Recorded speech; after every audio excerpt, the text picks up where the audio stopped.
Yeah, welcome this evening, viewers. We just want to look at metaphor, and I would like you to know that metaphor applies very much in our lives. It's not just something that we find in poetry.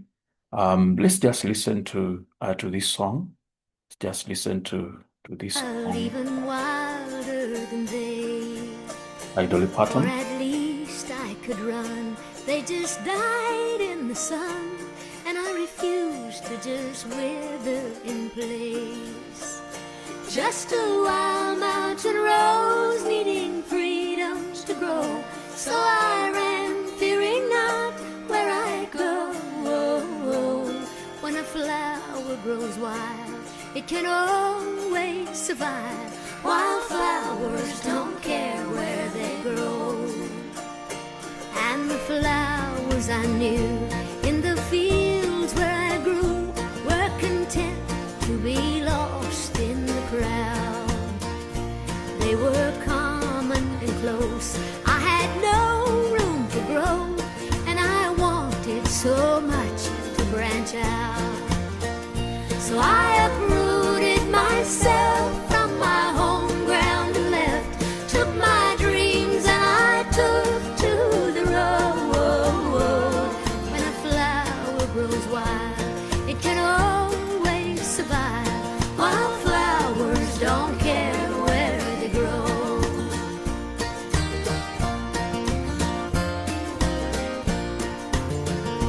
I grew up fast and wild, and I never felt right in a garden so different from me. I just never belonged. I just longed to be gone. So the garden one day set me free. I hitched a ride with the wind, and since he was my friend, I just let him decide where we go. When a flower grows wild, it can always survive. Wildflowers don't care where they grow. Just a wild rambling rose, seeking mysteries untold. No regret for the path that I chose. When a flower grows wild, it can always survive. Wildflowers don't care where they grow.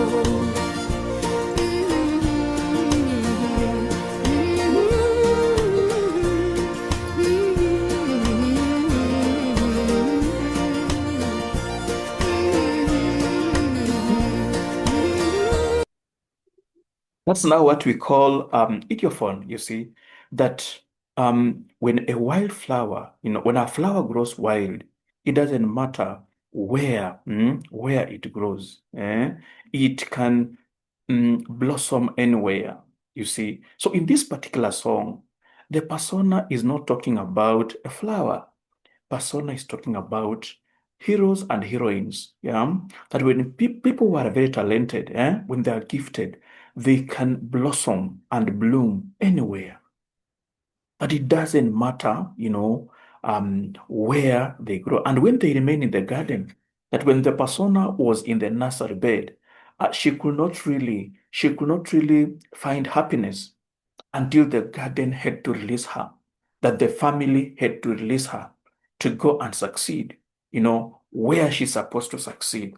That heroes and heroines, that when somebody is talented, when somebody has a star, that star can take this person anywhere and succeed. And so you can see how metaphor is very powerful. Yeah. That is not really about, okay, that the persona is not talking about, or the poet is not talking about a flower. It's talking about human beings. And so where concrete representations stand for concrete representations, that a wildflower representing a person who is successful, that is metaphor.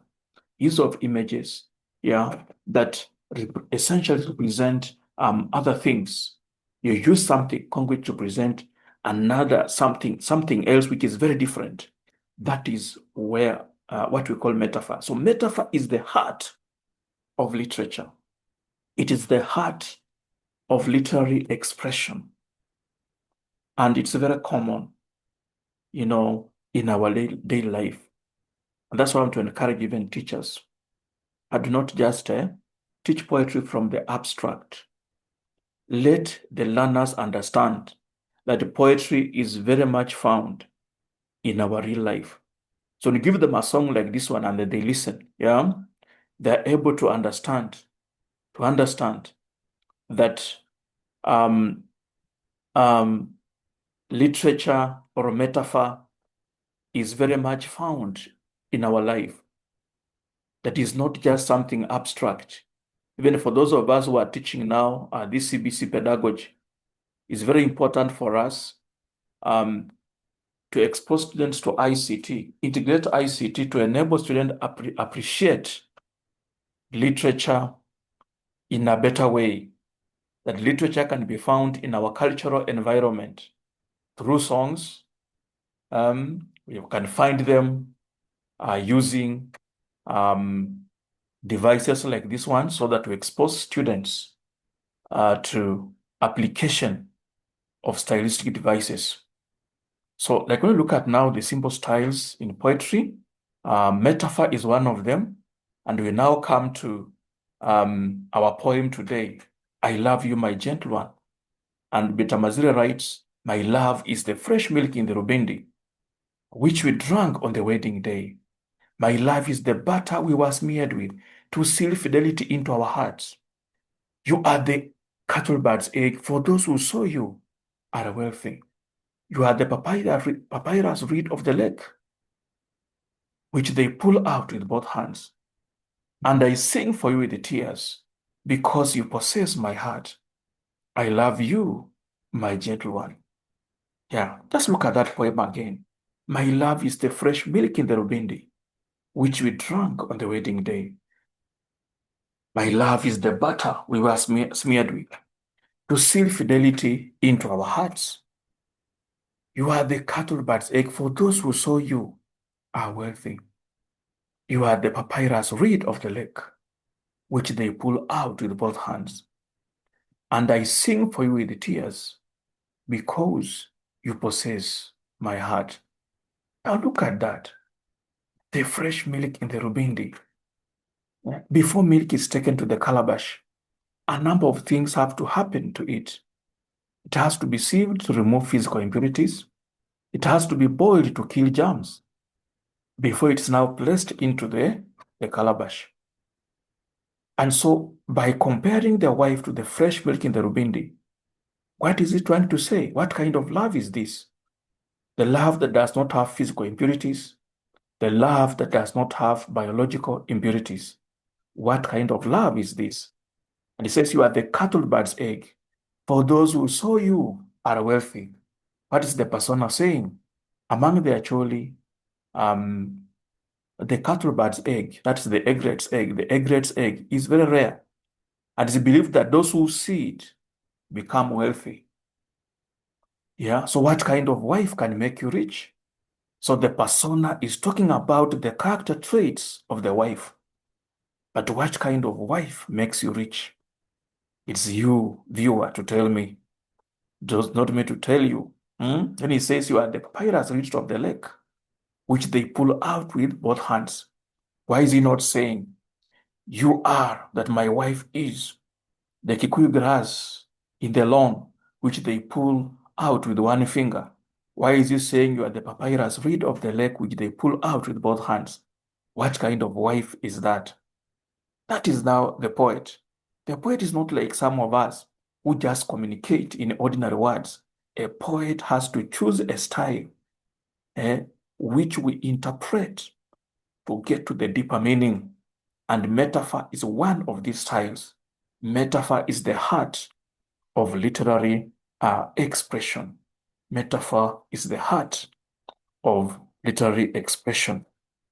Yeah, yeah. So maybe before we continue, don't know if we can just get ourselves another.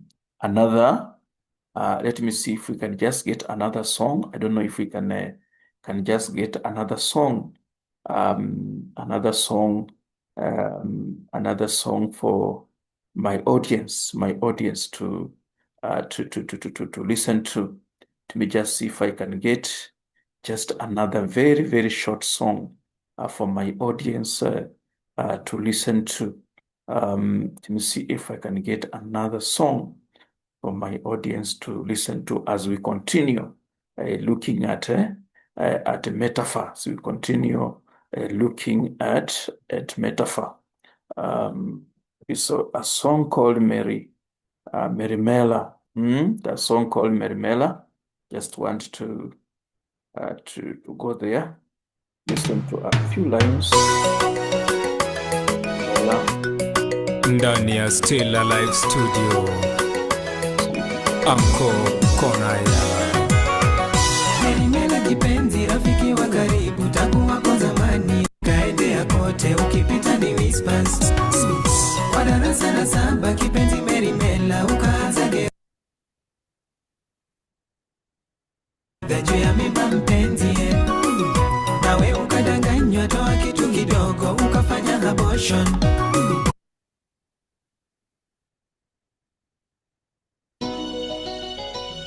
Studio Track Lab International, sauti ya dhahabu, Anko Konaya.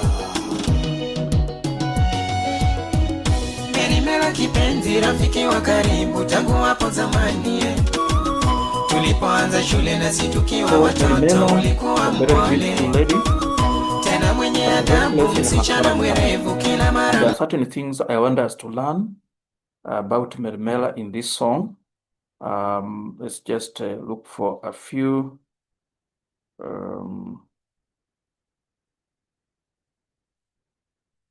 episodes. Na mrembo kaambiwa uchilie, ukasema ni ndoto, utumie mipira, ukasema sitamue, wasipanga uzazi, ukasema ni hectic, eripata wokovu, kakata ni mapema. Kwa shule ya upili mwendo ni ule ule, mapenzi kiholela. Kila mwaka ni mimba, kila mwaka abortion, nikakuwa mtindo. Hata chuo kikuu raha ikapanda, vunja mifupa.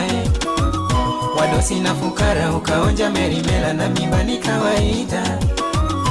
Ukakuwa ni dustbin ya kutupa takataka, ATM mashini kila kadi ya ingia. Ukakuwa daladala, kila mtu wakupa. Just look at that. Look at how that singer uses metaphor. Ya ukakuwa dustbin, ukakuwa daladala, kila mtu anapanda, ukakuwa ATM machine. You see, look at how metaphor is being used to emphasize and bring out Merimela's character. And because of this, Merimela has to suffer the consequences of her reckless character. I just want you to listen to those metaphors again. That metaphor is very common. It's very common in literary expression. It's very common in literary expression. Ya kutupa takataka, ATM mashini kila kadi ya ingia. Ukakuwa daladala, kila mtu wakupanda.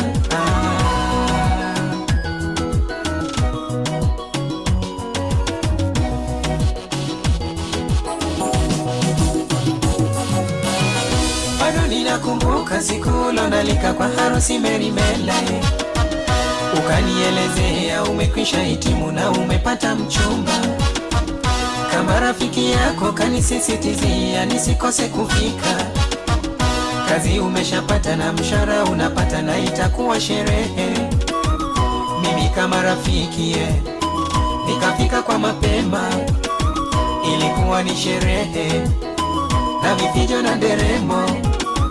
Ilikuwa ni maombi, haleluya, na zawadi teletele, kila uso ni furaha siku hiyo ya harusi.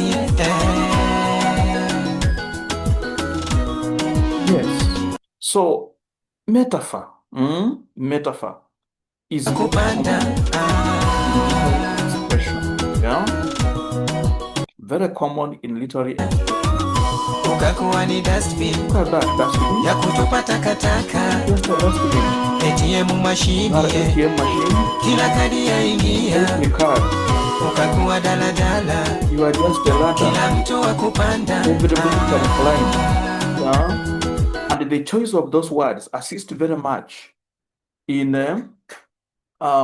underscoring, you know, the moral depravity of this young girl, Merimela. And so through the choice of metaphor, you know, an artist, you know, has to choose the right style to assist them express the message with a stronger impression.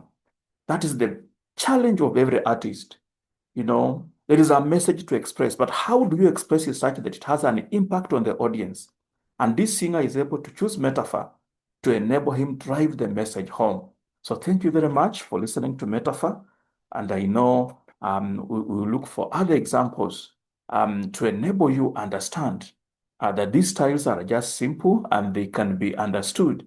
And when students, you know, actually interact with the real material in life, they will understand these styles better. Thank you. Thank you.